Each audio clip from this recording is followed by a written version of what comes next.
ಇಲ್ಲೂ ಹಂಗೆ ಮಾಡ್ತಾ ಇದ್ದಾರೆ ಸಿಲೆಬಸ್ಸನ್ನು. ಇದು ಜಾನ ಥರದ ಅತ್ಯಂತ ದೊಡ್ಡ ಒಂದು ಏನಪ್ಪ ಅದು ಕೂಪ್ ಅಂತ ಹೇಳ್ಬೇಕಾಗಿದೆ ಇವತ್ತು. ಇನ್ನುಳಿದ ಯಾವುದೇ ಮಕ್ಕಳನ್ನು ಒಳಗೆ ಎಂಟರ್ಟೈನ್ ಮಾಡ್ದಂಗೆ ಇದು ವ್ಯವಸ್ಥಿತ ಜಾಲ ಕೆ ಜಾಲಗಳು ಮಾಡಿದಂಥವು ಇವೆಲ್ಲ. ಬುದ್ಧಿವಂತರು ಈ ರೀತಿಯಾಗಿ ತಮ್ಮ ಮಕ್ಕಳು ಮಾತ್ರ ಹೋಗುವಂಥ ವ್ಯವಸ್ಥೆ ಮಾಡ್ಕೊಳ್ಳೋದು. ಮಾತಾಡಿದ್ರೆ ದುಡ್ಡು ಹಂಚೋದು KPSC ಒಳಗೆ ಆ ದುಡ್ಡಿದ್ದು ಮಾತಾಡಿದ್ದಾರೆ ಅವರು.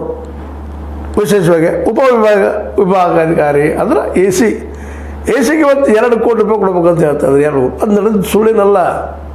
ಇವೆಲ್ಲ ಮಾತಾಡ್ತಿದ್ದಾರೆ, ಕೊಟ್ಟವ್ರು ಮಾತಾಡ್ತಾ ಇದ್ದಾರೆ. ಹೌದು ಬಂದು ಮರ್ಕೊಂಡು ಹೋಗೋದು ಇಷ್ಟು ಅಂತೇಳಿ. ಮುಂದೆ DYSPಗೆ ಅವ್ರಿಗೂ 2 ಕೋಟಿ ಮತ್ತು ಅಂದಾಗ ನಾವು ಅವರಿಂದ ಪ್ರಾಮಾಣಿಕವಾಗಿ ಆಡಳಿತ ಮಾಡಿದ್ದು ಯಾವ ಬಾಯಿರಿ ಹೇಳಿದ್ರಿ?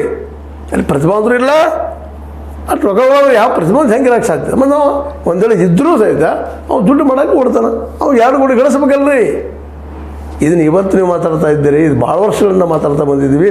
ಇವತ್ತು BJPಗೆ ನಾವು ಕೇಳೋದಿಷ್ಟ, ಸಂಘ ಪರಿವಾರದವ್ರು ನಾವು ಕೇಳೋದಿಷ್ಟ, ನಿಜವಾಗಿ ಇದು ಅಂತರಂಗದ ಬದಲಾವಣೆ ಆಗಲಿ, ಪ್ರತಿಭಾವಂತ ಸಿಗುವಂಥ ವ್ಯವಸ್ಥೆ ಆಗಲಿ ಇಲ್ಲಿ ಅಂತೇಳಿ. ಇದನ್ನು ಇನ್ನೊಂದು ಸಿಲೆಬಸ್ ಚೇಂಜ್ ಮಾಡಬೇಕಾಗಿದೆ ಇವತ್ತು ಮಕ್ಕಳಿಗೆ ತಿಳಿಯುವಂಗೆ.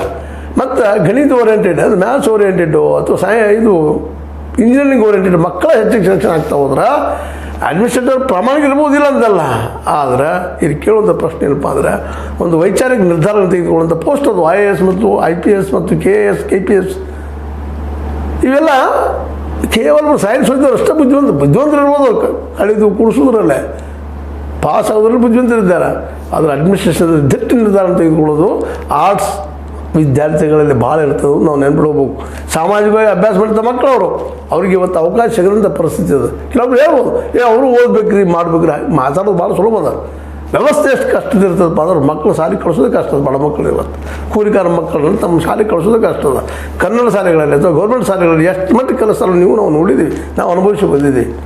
ಇಂಥ ಪ್ರಸಂಗ ಮತ್ತು ಅದ್ಮೇಲೆ ಏನಪ್ಪ ಅಂದರೆ ಈ ಎಲ್ಲ KPSC ಮಾತಾಡ್ತಿದ್ದೀನಿ, UPSC ನೋಡೋದು ಮಾತ್ರ ಅದು ದುಡ್ಡಿನ ಗೊತ್ತಿಲ್ಲ, ಇಲ್ಲದ ಬಗ್ಗೆ ಮಾತಾಡಬಾರ್ದು ಅದನ್ನು. ಆದರೆ ಅಲ್ಲೂ ತಪ್ಪಿಸೋಂಥ ಕೆಲಸ ಮಾಡ್ತಾ ಇರ್ತಾರೆ, ಸುಳ್ಳಿರಲ್ಲ. ಅದೇ ಕಾಲಕ್ಕೆ ಇಲ್ಲೇ ವಾಣಿಜ್ಯ ತೆರಿಗೆ ಅಧಿಕಾರಿಗೆ ಅಥವಾ ಪಂಚಾಯತ್ ಅಧಿಕಾರಿಗಳಿಗೆ 1.5 ಕೋಟಿ ತನಕ ನಡೆದವಂತ.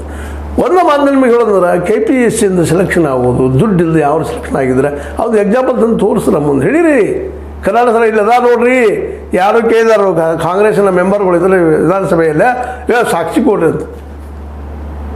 ಸಾಕ್ಷಿ ಜಾಸ್ತಿ ಬೇಕ್ರಿ, ಇಲ್ಲಿ ಕಲ್ತದಂಥವ್ರು ಪಾಸ್ ಹೋಗಿ ಕೇಳ್ರಿ ಶಿವಲಿಂಗೇಗೌಡ್ರ